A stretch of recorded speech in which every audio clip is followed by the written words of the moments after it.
Hey guys, doing another dumb Quran verse. This is Surah 2, 249 to 251.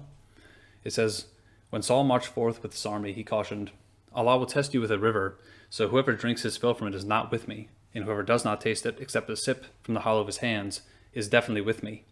They all drank their fill except for a few. When he and the remaining faithful with him crossed the river, they said, now we are no match for Goliath and his warriors. But those believers who were certain that they would meet Allah reasoned, how many times has a small force vanquished a mighty army by the will of Allah? And Allah is always with the steadfast.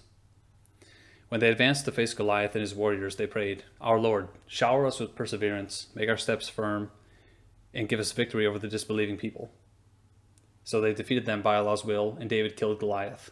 And Allah blessed David with kingship and wisdom, and taught him what he willed. So this is the Quran's account of David and Saul fighting the Philistines, and also David killing Goliath. But the issue with the account, as anyone who's familiar with the Bible already picked up on, is in verse 249, it tells a story from Gideon and the book of Judges about 200 years before David ever killed Goliath.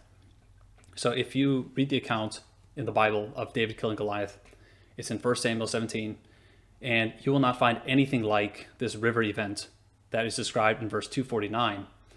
In the entire book of 1 Samuel, you'll find nothing like that whatsoever. However, you will find that exact same event in the book of Judges about 200 years before David kills Goliath.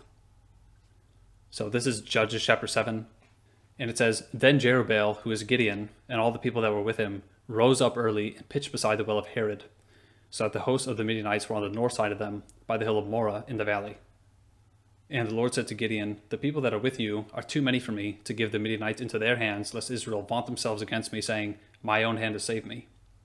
Now therefore go to, proclaim the ears of the people, saying, whosoever is fearful and afraid, let him return to depart early from Mount Gilead. And there returned of the people 22,000, and there remained 10,000.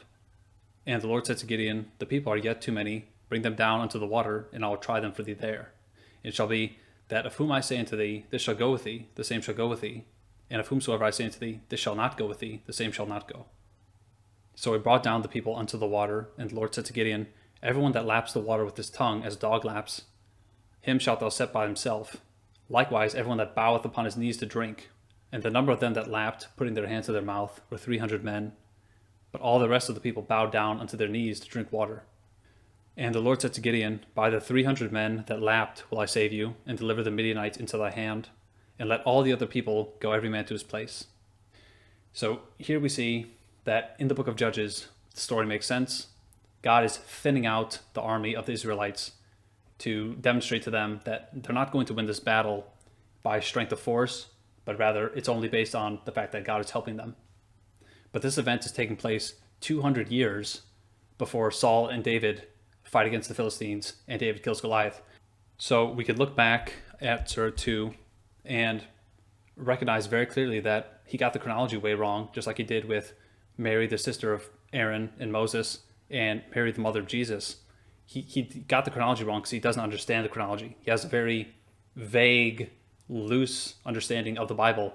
And so he makes ridiculous errors like this, which no one with even a preschool level familiarity with the Bible would make if they were trying to recount the story.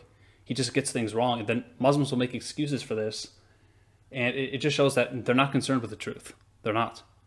Because if you saw even just one thing like this, whether it's this story in particular or him getting Mary and Miriam confused, these obvious blatant errors in chronology where he doesn't understand that these characters lived hundreds of years apart and he's mixing up stories. Anyone who honestly looks at those stories and is sincere in their quest for truth is going to say, hang on, there's a serious problem here. This guy didn't know what he was talking about. But when you begin to make excuses, when you look at something that's so clear like this, and then you begin to make excuses, you're hardening yourself to the truth. And eventually, if you keep doing that, all you're going to prove is that no matter what anyone shows you, no matter how blatant the error is, no matter how childish and foolish the mistake was, you're never going to leave Islam because you just don't care. And you'll find an excuse, no matter how unlikely that excuse is to be true, you're going to accept it because you've already decided, I don't care what anyone shows me, I'm just going to stay Muslim. So this is one of those very clear, blatant errors that Muhammad made, where he's mixing up stories from the Bible. And it again proves that he wasn't who he said he was. He was a false prophet. All right, that's all for this one, and I'll see you guys next time.